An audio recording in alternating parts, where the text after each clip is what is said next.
Please unpack Hollow Earth for me because you said it and now I want to know everything about it. Well, Hollow Earth it pales in comparison to Space is Fake. Space is Fake is the greatest conspiracy thing to dive into online. It's amazing. It's so fun. How do you They think there are lights in the sky. Like these kind of lights? I don't know. There's a firmament.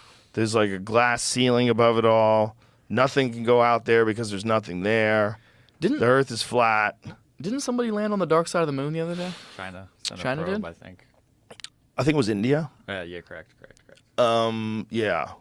It's I don't think Earth. The space can't be fake, right? It's amazing how many people are into it. If you just Google hashtag space is fake, you'll be taken to these random Instagram accounts. Now, and here's the thing about it. I don't know if they're real people, but I don't know if it matters because it could start off as like some Russian troll.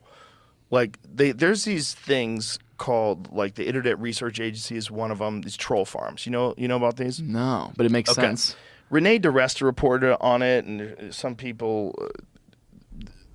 a lot of people have reported on it. But what it is they have these places where there's thousands and thousands of accounts, and they set up like there's images of it where you see like rows of cell phones that are connected to this network. Mm-hmm. And they have these people that have the access to these accounts, and they're posting things that are really stupid. They're posting things that are ridiculous conspiracy theories. They're posting things blaming Democrats for certain things and blaming Republicans for certain things. At one point in time, Facebook, 19 of their top 20 Christian sites were run by Russian troll farms. It's genius, like social sabotage at a very high level. Holy shit. And so they're interacting with people constantly online. So if you see people fighting on Twitter, if you say like a controversial post goes up about anything, and with foreign policy, trans rights, abortion, Second Amendment, anything. Yeah. If you go into one of those popular posts, you'll see all these like crazed right-wing and crazed left-wing opinions. Occasionally you click on them, and if you go to, like, I should say occasionally, oftentimes you'll click on them, and you go to a page that seems oddly unhuman. It seems fake. There doesn't seem like a real personality behind it. And you go into it and you see that they're always engaging on these very specific issues, and they're always being like very confrontational, and it kind of discourages people that disagree with them from interacting with them, and it kind of encourages people that love to fight with people to fight back. So you get all this interaction.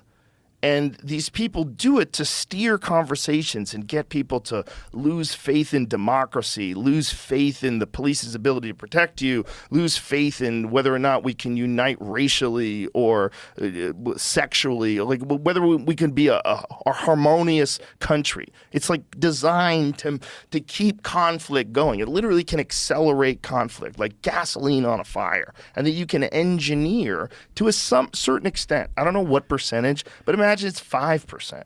You can 5% through these trolls engineer conversations in the public. And you could get people to do a lot of really dumb shit. Like if you wanted to get people to believe that the earth is flat, or if you wanted to get people to believe that the earth is hollow and there's dinosaurs inside of it and aliens live in there, you could get people to believe that. And then they would start fighting about it online.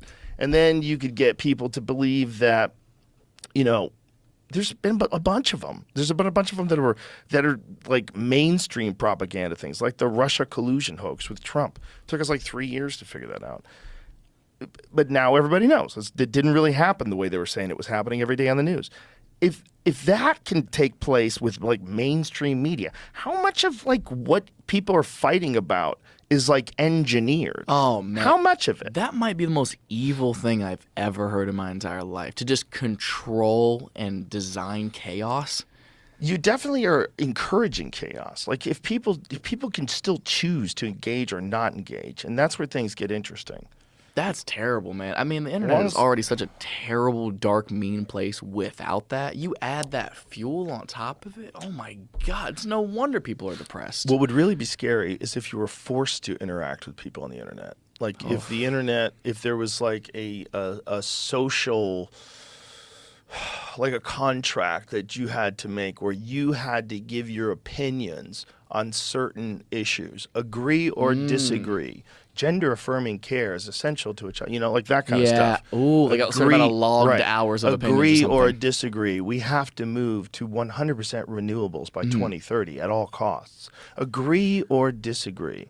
Voter ID is racist. Agree or disagree. The climate change is real and the science supports it. Agree or disagree. Vaccines are the most essential technology that medical science has ever created. Agree or disagree. What's crazy We is need people to support the war in Ukraine, and the United States has never done anything to encourage Russia invading Ukraine, including helping NATO move arms closer to their border. Agree or disagree. What's terrifying is Vaccines are people- safe and effective. Oh my Agree or God. disagree. Imagine if you had to do that every couple of months and go over that, and that's how people decided whether or not you could go to the grocery store today, or you had to wait till Saturday, or whether or not you could buy a plane ticket ever. Whether, like... The thing is, now people feel like voluntarily they need to voice their opinions on those things. Right. It's like, for what? At the end of the day, for what?